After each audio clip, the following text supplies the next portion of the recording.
सौरठ महला तीजा मतलब गुरु अमरदास साहब। गुरु अमरदास साहब फरमा रहे हैं, हरि अपने भक्तों की सदैव प्रतिष्ठा रखता है। प्रतिष्ठा रखता है मतलब इज्जत बचाता है, कैसे भी करके इज्जत बचाता है। और हिरण्यकश्यप जैसे दुष्टों को मारकर तबाह कर देता है। ये परमात्मा करता है, इसकी ताकत किसी और में नहीं है। जो नाम जपता है वो भगत होता है, और जो भगत होता है उसकी भगत की जिम्मेदारी परमात्मा पर आ जाती है कि भगत की इज्जत उनको बचानी। अभी मैं आपको एक बात बता रही हूँ। गुरु अर्जन देव साहब अपने तखत पर बैठे हुए थे, और गुरु अर्जन देव साहब की ये विशेषता थी कि वो कभी पैसे को हाथ नहीं लगाते थे। मतलब कोई अरदास दे तो उनको बोलते थे आप डाल दो, उनको टच नहीं करते थे, पैसे को हाथ नहीं लगाते थे। एक दिन अचानक गुरु साहब कीर्तन कर रहे हैं, कीर्तन करते करते उनके पास एक सिक्का रखा हुआ था। वो सिक्का उठाकर एक हाथ में रख रहे हैं, फिर इस हाथ में रख रहे हैं, फिर इस हाथ में रख रहे हैं, फिर इस हाथ में रख रहे हैं, और कीर्तन भी कर रहे हैं। अब जो संगत थी उस संगत को तो मालूम था कि गुरु साहब तो पैसे को हाथ नहीं लगाते, और आज ये क्या कर रहा है। अगर उठाना तो उठा के रख देना, ये बार बार इस हाथ में फिर इस हाथ में फिर इस हाथ में ऐसा क्यों कर रहा है। संगत बहुत आश्चर्य थी कि ऐसा क्यों हो रहा है। एक ऐसा भगत था जो रोज सुखमनी साहब का पाठ साहब करके अपनी किराने की दुकान खोलता था, और किराने की दुकान उसकी ऐसी दौड़ती थी कि लोग दंग हो जाते थे कि इतना कमा कैसे करता। और वो बोलता मैं थकता भी नहीं, मैं काम ही ज्यादा नहीं करता हूँ, लेकिन मैं बहुत कमाता हूँ। अब कुछ लोग ना जो नाम जपते हैं और सफल होते हैं ना, उनसे कुछ लोग जलते हैं, बहुत अच्छे से जलते हैं। तो उन्होंने बोला कि अब इसको अपन कुछ सीख सिखाएं, अब क्या करें। इसके ग्राहकों को तो अपन बिगाड़ नहीं सकते, इसके साथ कुछ ऐसा खेल खेलें कि इसको नाम याद आ जाए। तो उन्होंने क्या किया, 10-12 लोग उसके दुकान पर गए, और सबकी नीयत खराब थी। हमको ये दे, हमको ये दे, हमको ये दे, उसको बहुत बिजी रखा। और दो ने क्या किया, उसके जो बांट होते हैं जैसे तोड़ते हैं, वो बांट उठा लिए, और उस बांट के नीचे कुछ ऐसा लगा दिया कि वो 1 किलो का बांट 3 पाव तोड़ता। मतलब ऐसा कुछ चुंबक ऐसा कुछ लगा दिया कि उसके बांट खराब कर दिए। अब ये बेचारा ईमानदार से काम कर रहा है। इन्होंने देखा ये तो इसको तो पता ही नहीं चला। फिर इन्होंने क्या किया कि गवर्नमेंट में जाकर, नापतोल विभाग में जाकर, और उसकी कंप्लेंट कर दी कि साहब ये 1 किलो के पैसे लेता और 3 पाव बोलता है, चलो आप देखो जल्दी।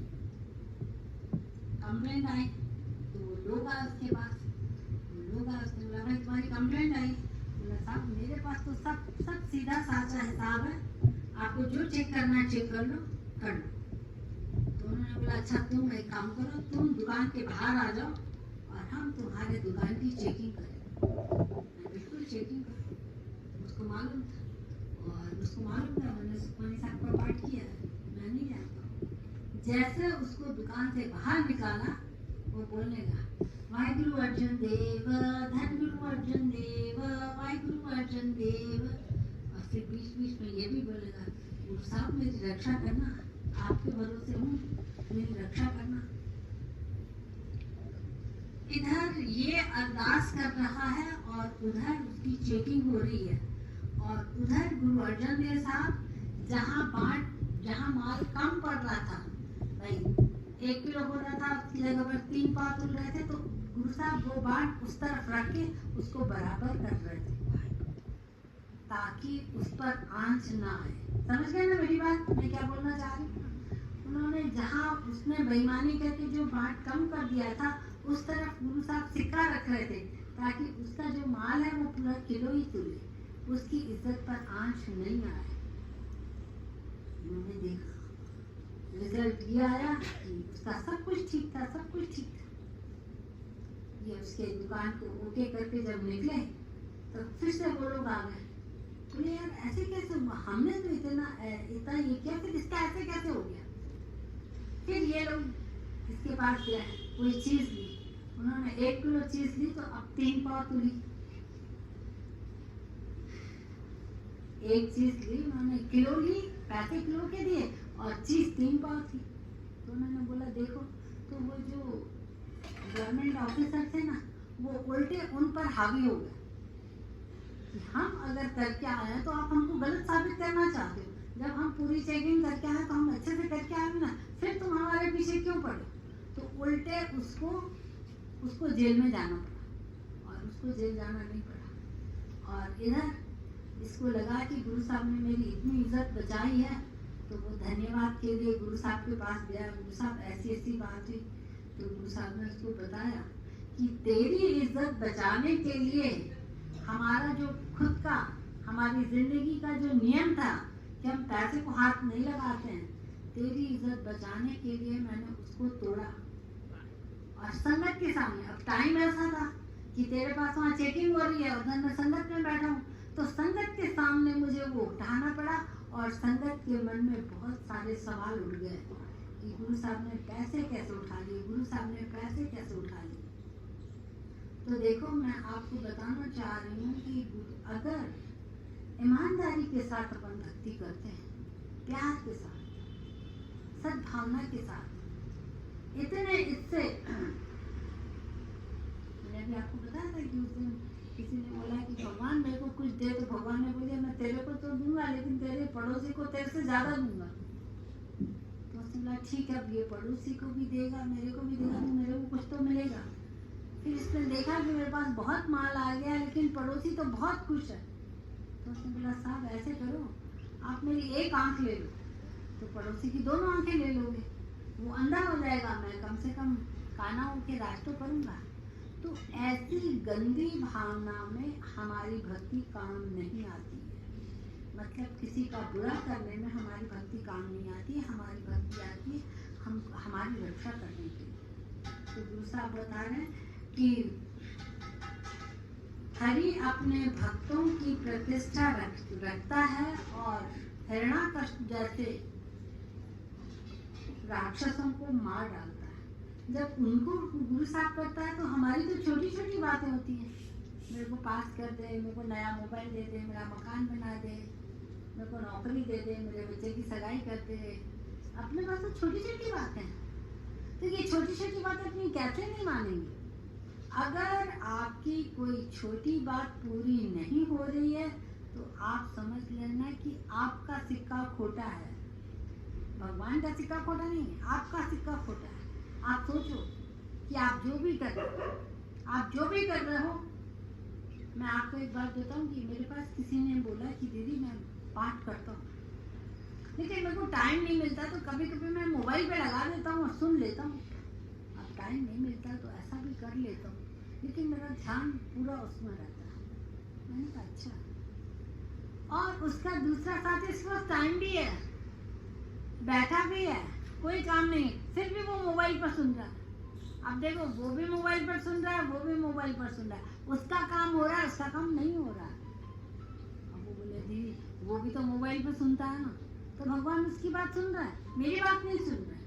तो भगवान आपकी परिस्थितियां देखकर आपकी बात सुनते हैं, क्योंकि गुरु साहब ने, जगजी साहब ने बता दिया है, सहज ध्यान पर लख हो तो एक न चले ना। आप गुरु साहब के सामने अपनी चतुराई मत चलाओ, गुरु साहब ऐसा नहीं, ऐसा ऐसा। अपन को गुरु साहब के सामने मत्था टेकने का मतलब ये होता है कि हम आपके शरणागत हैं, हम आपके पैरों में झुके हुए हैं, आपको जैसे चलाना है चलाओ, जैसे चलाना है वैसे चलाओ, लेकिन एक शर्त है, मेरे को दुनिया से थोड़ा सुखी रख देना। जो दुनिया दुख ले रही है ना, उसमें मत भगाना, मेरे को सुखी रख देना, इतना काम करते हैं। तो गुरु साहब होता है, जब मेरे शरण में आ ही गया है तो उसको तो उसकी रखना ही है, रखना ही है। भाई देखिए, मेरे अपने बच्चे हैं, लेकिन मैंने एक बच्चे को गोद ले लिया, मैंने सबको बता दिया कि ये बच्चा मैंने गोद लिया, तो सबकी नजरें हैं ना भाई इसने ये बच्चा गोद लिया। अब पता है सब लोग मेरे ऊपर नजर रखेंगे। अपने बच्चों को सुख देती है तो जो गोद लिया हुआ बच्चा है उसको सुख देती है कि नहीं देती? अगर नहीं देती है तो वो लोग मुझे टॉन्ट करना शुरू कर देंगे और मेरा मनोबल कमजोर हो जाएगा। मुझे अपने बच्चों को थोड़ा कम सुख देके जो गोद लिया है बच्चा उसको ज्यादा सुख देना है। तो ये हमारे जिंदगी का उद्देश्य होना चाहिए कि जितना हो सकता है, जितना हो सकता है। देखिए अपन को लगता है ना भी जितना हो सकता है उतना कमा लो, कमा लो, कमा लो, काम आएगा उतना। आपकी सोचो ये जो कमाया हुआ पैसा ना आपका काम तो आएगा, बहुत काम आएगा, पैसा बहुत काम आता है, आएगा काम। लेकिन आखिरी में जब आप आंख बंद करोगे तो यही छूट जाए, आपके साथ नहीं जाए। लेकिन अगर आपने किसी को सुख देकर, किसी की भावनाओं को समझकर, किसी के दुख में साथ देकर उसकी दुआएं कमाई ना, वो दुआएं आपकी तो पता नहीं कब तक चलेंगी। जैसे अपन लगाते हैं ना, इंटरेस्ट पर इंटरेस्ट और इंटरेस्ट, उस पर और इंटरेस्ट। तो जहाँ पर ज्यादा इंटरेस्ट मिलता है वहां पर पैसा रखना पसंद करते भैया। 100 रुपया है तो अगर उस पर 200 रुपया इंटरेस्ट मिल जाए तो मैं वहां लगाऊंगी कि ताकि मेरे 300 रुपया हो जाए। ऐसा अपन हिसाब लगाते हैं, सब लोग समझदार हैं, सब लोग ऐसे करते हैं। उसी तरह से आप पैसों का इंटरेस्ट बढ़ाएं या ना बढ़ाएं वो मैं नहीं कह रही, लेकिन दुआओं का इंटरेस्ट जरूर बढ़ाएं। आप कभी कभी एकांत में बैठकर सोचिए, आज मेरे को किसने दिल से दुआ दी, किसने दिल से दुआ दी? मैं आपको सच्ची बात बता रही, कल परसों की बात है, परसों की बात है। तो मैं जैसे बाहर निकली तो किसी ने बोला दीदी मेरे को बहुत भूख लगी है, मेरे को कुछ खिला दे। मैंने उसको बताया कि अभी आप यहाँ बैठ जाओ, आपको यहाँ पर खिला देंगे।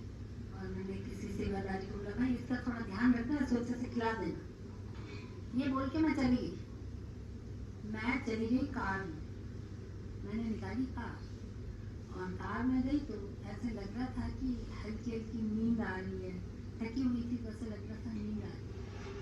जैसे मेरी कार मुड़ी तो मैंने देखा कि उस कार के एकदम पास, एकदम पास, मतलब इतना पास कि वो लाल बस का जो ड्राइवर था ना, ड्राइवर और कंडक्टर ने, मैडम क्या कर रही हो? एकदम मेरी आंख खुली और एकदम मैं झटके से, भैया माफ कर देना मेरा ध्यान नहीं था। बोला मैडम ऐसे गाड़ी मत चलाया करो। जैसे मैं आगे बढ़ी तो मेरा मन ये कह रहा था कि आज तेरी अच्छा उस दिन वॉकिंग का टाइम भी नहीं था, हम वॉकिंग पर थोड़ा जल्दी जा रहे हैं, उस दिन टाइम निकल गया था 9:30 बजे, इतनी धूप में। मतलब मन नहीं कर रहा था जाने के लिए, फिर भी मैं गई। देखो ये मेरी मौत मुझे वहां ले जा रही थी और वो मेरी मौत वहां लिखी थी, वो मेरी मौत वहां लिखी थी। मौत नहीं होती तो हॉस्पिटल तो पहुंचाती, इतना धक्का लगता, लेकिन कुछ नहीं हुआ। इसलिए कुछ नहीं हुआ कि गुरु साहब ने बोला देखो मेरी बेटी अमृत वेला करके जा रही है और फिर निकलते निकलते किसी की दुआएं भी लेके जा रही है। अब ऐसी बेटी को मैं कैसे धक्का दूं, कैसे हॉस्पिटल पहुंचाऊं इसको? अगर हॉस्पिटल पहुंचाऊंगा तो लोग बाग मुझे ही बोलेंगे। मैं तो क्या आपको बता रही, मेरा कुछ काम नहीं होता है तो मैं गुरु साहब को बोलती, गुरु साहब मैं सबको बोलती हूँ जब साहब पढ़ो, ये पढ़ो, ऐसा करो, आपका काम होगा, आपका काम होगा। और मेरा ही काम नहीं होगा तो लोग बाग आपको बोलेंगे गुरु साहब क्या करते हैं। इसलिए मेरे काम तो आपको करने ही करने।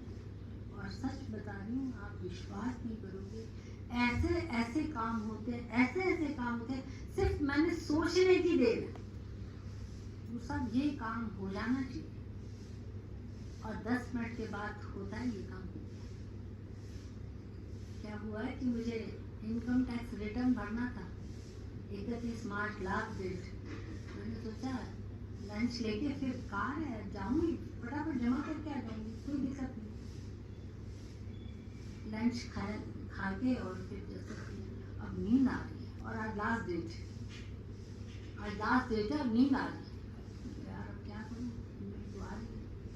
तो मेरे मन में ये ख्याल चला, मैंने कहा गुरु साहब ऐसा नहीं हो सकता है कि जहाँ मुझे ये फॉर्म जमा करना है वहाँ का कोई आदमी आ जाए और मेरे से फॉर्म लेके जाए। ये ऐसा होता है क्या? गवर्नमेंट ऑफिस के लोग घर में आएंगे? लेकिन मेरा मन ये करता है कि सर ऐसा नहीं हो सकता है क्या? और मुझे मालूम है कि जहाँ कोई काम नहीं बनता है तो गावे को तान शुरू कर दो, और मैंने गावे को तान शुरू कर दिया। अभी मेरा गावे को तान पूरा भी नहीं हुआ था तो मैंने देखा पर्दा हटा और एक भाई साहब आए, बोले दीदी मैं यहाँ से जा रहा था, तो मैंने कहा दीदी से 2 मिनट मिलता जा रहा हूँ। तो मैंने पूछा भाई कहाँ जा रहे हो? बोले वो दीदी आज वो इनकम टैक्स के फॉर्म की लास्ट डेट है तो 20-25 लोगों ने दिया है जमा करने, तो जमा करने जा। मैंने कहा भैया भगवान भला करेगा, मेरा भी ले जाओ मेरा भी ले जाओ। हाँ हाँ दीदी दो, मैं ले जाऊँ। वो गया तो उसने मुझे बताया कि दीदी इतनी लास्ट डेट, इतनी भीड़, उनको समझ में नहीं आ रहा था कि मैं इतने सारे फॉर्म लाई हूँ, जमा कैसे करूँगा। तो मैंने जैसे अपनी स्कूटर रोकी तो एक लाइट ब्लू कलर की शर्ट पहना हुआ व्यक्ति मेरे पास आया, बोला कि भाई साहब रिटर्न जमा करने हैं क्या? तो बोले हाँ। तो बोले आओ मैं जमा करवा देता हूँ। उसको लगा ये एजेंट होगा, फिर मेरे से पैसे मांगेगा, तो उसने बोला नहीं भाई साहब मैं जमा कर दूंगा। बोले अरे भाई साहब मैं एजेंट नहीं हूँ, लेकिन आपको मैं करवा दूँ, मेरी अच्छी पहचान है। तो अच्छा, तो फिर वो पतली गली से इधर से उधर से ले जाके और उस टेबल पे जाके उसने पहुंचाया उसको, और उसको बोला मैडम इनका काम जल्दी करिए।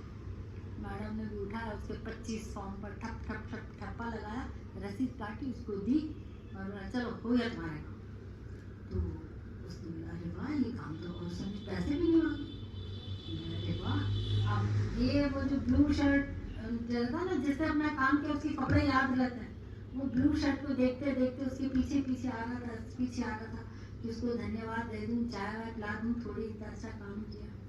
तो जो अपने स्कूटर के पास आया और आके इधर उधर देखने लगा, ब्लू शर्ट, उसको कहीं नजर ही नहीं, वो व्यक्ति उसको दिखाई नहीं दिया।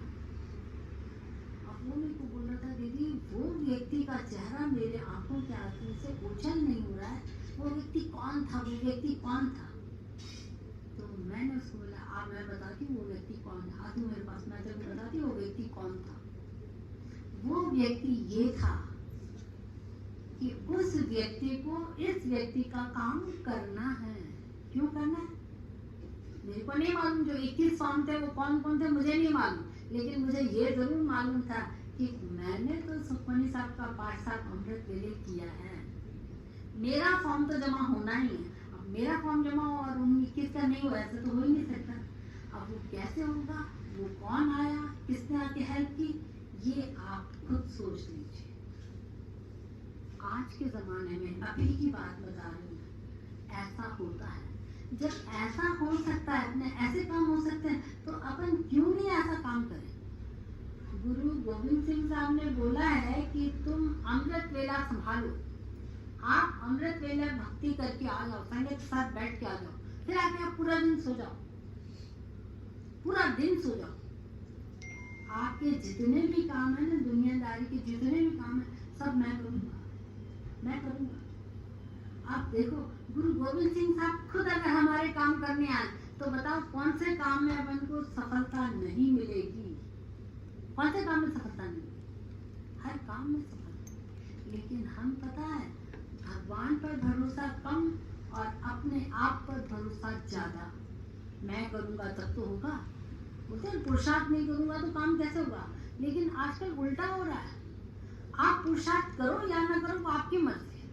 आपका शरीर साथ दे रहा है तो आप पुरुषार्थ करो, आपका शरीर साथ नहीं दे रहा तो आप सो जाओ, सच में सो जाओ। अमृत वेले उठने वाले 4-5 घंटे नींद करते हैं, ऐसी नींद करते हैं और उनके ऐसे काम होते हैं कि अपन बता ही नहीं सकते। तो मैं आपको ये बताना चाह रही हूँ कि ऐसा विश्वास, ऐसा भरोसा भगवान पर रखिए। हाँ, एक बात थोड़ी ध्यान से सुनना। कभी कभी ऐसा होता है, मैं कहीं जा रही हूँ और मेरे को उस व्यक्ति से बात नहीं करनी है। अगर बात करेगा तो बहुत प्यार करूंगी, अगर नहीं करेगा तो उससे बात नहीं करूंगी। तो उसके पास से अगर मैं निकल गई तो उसने अगर मेरे से बात कर ली तो उसको बहुत प्यार करूँ, और अगर उसने मेरे से बात नहीं करी तो मैं आगे निकल जाऊंगी। तो भगवान भी हमारी ऐसी टेस्ट लेता है कि पहले आप भक्ति करोगे ना तो एक आध काम आपका नहीं बनेगा, जानबूझ के आपका काम नहीं बनाएंगे कि देखता हूँ इसका काम नहीं बना रहा हूँ फिर भी ये मेरे पास रुक रहा है कि बोले यार कि भगवान आपने मेरा काम नहीं किया, इसलिए मेरे को याद आ गया कि वहाँ पर गणेश मंदिर है तो वहाँ चला गया।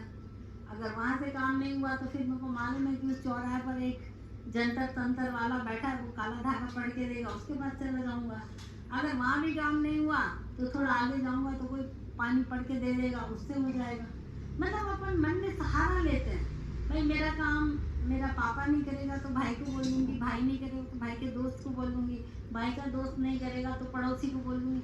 आप ऐसे सहारे सीढ़ियां बनाते आ रहे तो भगवान भी छोड़ देते हैं, ले बनाओ तुम, वो कितने लोगों के पास जाना है, कितने सहारे ढूंढने, ढूंढ लो। जब तुम्हारी ये सहारे सारे खत्म हो जाएंगे तब मैं तुम्हारे सामने आऊंगा। भाई देखो इतिहास इस बात का साक्षी है। द्रौपदी का जब चीरहरण हो रहा था तब वो किस किस के पास हाथ नहीं जोड़े उसने, किस किस के, इतिहास मालूम है आपको, मालूम। लेकिन एक बात आप ये भी देख लीजिए, जिस समय वो दुर्योधन कौन था, नहीं जिसको उसने अंधा बोला था, अंधे की औलाद अंधी, कौन था, दुर्योधन को बोला, दुर्योधन को बोला, जिसको भी एक एक्टर ऐसा था जिसको उसने जिस समय वो गिरा तो द्रौपदी ने ये बोल दिया, अंधे की औलाद अंधी। देखिए कभी कभी अपन भी ऐसी गलती कर लेते हैं। तो श्री कृष्ण भगवान ने उसको बोला कि देख तू मेरी बहन है, इसलिए मैं तेरे को एक सलाह दे रहा हूँ, अभी तू उससे माफी मांग ले। माफी मांगू? उसने सुना थोड़ी मैंने उसको बोला अंधे की औलाद अंधी, माफी मांगू? मैं नहीं माफी मांगू। फिर आगे जो कहानी चली तो आपने देखा कि उसने भरी सभा में उसके बालों से पकड़ के घसीट के उसको ले आया और उसके साथ कितना गंदा व्यवहार किया आप समझते। फिर भी कृष्ण भगवान बोल रहे उसको माफ कर। अब द्रौपदी बोल रही कि अच्छा उसने मेरी इतनी इंसल्ट करी और उसको माफ कर दूं? बोले मैं बोल रहा हूँ तू माफ कर दे, नहीं तो बात बहुत आगे बढ़ जाएगी। उसने बोला मैं आज कसम खाती हूँ कि जब तक मेरे ये खुले बाल उसके खून से नहीं धोऊंगी तब तक मैं चैन से रह नहीं पाऊंगी। ये नारी अभिशाप है, ये नारी का अंदर का क्रोध है उसने। और देखिए उसने ये करा तो उसके पीछे क्या क्या हुआ, कितनी लड़ाइयाँ, कितना सब कुछ हुआ, कितने कष्ट हुए। अगर वो उस समय माफी मांग लेती तो बात ही नहीं। और उसके बावजूद भी श्री कृष्ण भगवान ने देखा अब इसको कोई साथ नहीं दे रहा है, कोई साथ नहीं दे रहा है, चलो मैं चलता हूँ। और कभी आपने ऐसा देखा है कि कपड़ा खींचते खींचते इंसान थक जाए, इतना कपड़ा आएगा कहाँ से? ये आपके सामने प्रूफ है कि भगवान साथ देता है तो सारे कायदे कानून इकट्ठे एक जगह रख देता है, अपनी लाज रख देता है। जब भगवान उसकी लाज रख सकता है तो हमारी तो छोटी छोटी बातें हैं भाई, तबियत ठीक कर दे, नौकरी दे दे, ये कर दे, हमारी कितनी छोटी बात है, वो कैसे नहीं मानेगा? मानेगा। बस ये है कि आपको ना सही रास्ते पे चलना है।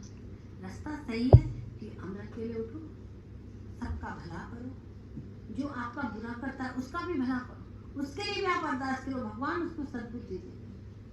ऐसे नहीं कि भगवान उसको ऐसे कर दे, भगवान नहीं, आप उसके लिए बर्दाश्त करो, भगवान उसको सद्बुद्धि। अपनी पूजा एक जपजी साहब का पाठ उसके नाम से कर दो, भगवान उसको सद्बुद्धि दे, आपके काम होंगे।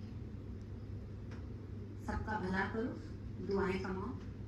आजकल जो अपन देख रहे हैं, कल परसों की बात मैं बता रही हूँ कि कुछ लेडीज किटी पार्टी के लिए होटल में गई। जब वो होटल में बैठी तो वहाँ पर कोई एक सज्जन पुरुष बैठे हुए थे। उन्होंने उनसे पूछ लिया कि बेटा यहाँ कैसे इकट्ठी हुई हो? तो उसने बताया, अरे हम तो खाने आते हैं, हम तो ऐसे करते हैं जैसे लड़कियाँ बात करती। तो उसने बोला, आप अपने पेरेंट्स से पूछ के आए हो? अपने पेरेंट्स को बता के आए हो कि हम यहाँ जा रहे हैं? तो सबके थोबड़े हो गए छोटे छोटे, क्योंकि घर बता के कोई आया नहीं था कि हम किटी पार्टी में जा रहे हैं, हम गंदे खाने जा रहे हैं। मुझे बोला, मैं आपको बहुत अच्छी बात बता रहा हूँ, लेकिन आप सच बताओ, आप अपने घर में क्या बोल के निकली? तो किसी ने बोला मैं ट्यूशन पढ़ने के लिए निकली हूँ, किसी ने बोला मैं सहेली के घर निकली हूँ, किसी ने बोला मैं मासी के घर जा रहा हूँ, किसी ने ये नहीं बोला कि हम होटल जा रहे हैं। तो पता, उस व्यक्ति ने बोला, आज तुमको जो होटल में खाना है खा लो, लेकिन वो तुम्हारे शरीर में जहर बन के जाएगा। उन लड़कियों ने तो बोलते रहते हैं, हाँ बाबा, हाँ मम्मी को बता के आएंगे, ऐसे करके उसको हटा दिया।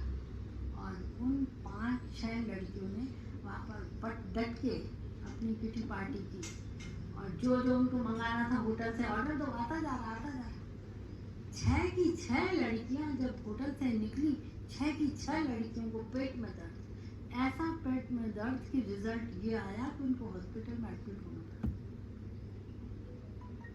और यही वो बच्चियां अगर ईमानदारी से जाती, होटल में जाना कोई बुरी बात नहीं है, लेकिन अपने पेरेंट्स की अगर आप इजाजत लेके जा रहे हैं, उनको साथ लेके, उनको बताओ ना, मम्मी आज मेरे फ्रेंड का बर्थडे है, हम वहाँ मना रहे हैं, आप कहो तो घर में मना ले। उनके हिसाब से अगर आप चलोगे ना तो आपको बहुत फायदा होगा। आप बताइए, 6 की 6 होटल में जो खाना बना था सबने खाया, लेकिन 6 की 6 लड़कियों को ऐसा पेट दर्द, ऐसा पेट दर्द, मुझे नहीं पता, शायद अभी तक हॉस्पिटल में पड़ी हुई। ऐसी स्थिति अपने आप में आने मत दीजिए। कोशिश करिए कि अपन ईमानदारी के साथ चलें, सच बता के चलें। जो भी आपको करना है सबको साथ लेके चलो। मैं ये नहीं कह रही कि घूमना, खाना, पहनना गलत बात है, बहुत अच्छी बात है। आपका लुकिंग स्मार्ट है, हमको नाज होता है कि हमारे बच्चे स्मार्ट हैं, नाज होता है, लेकिन उस नाज के पीछे पीछे आपकी दुआएं भी तो चाहिए ना। तो आप अपने बच्चों को ऐसा बनाओ कि आपकी दुआओं के साथ वो चले, वहाँ भगवान हमारी रक्षा करता है। आज अपन पटरी से थोड़ा उतर गए, कोई बात नहीं, ये बात भी समझनी थी। बोल गुरु नानक देव की जय। शाम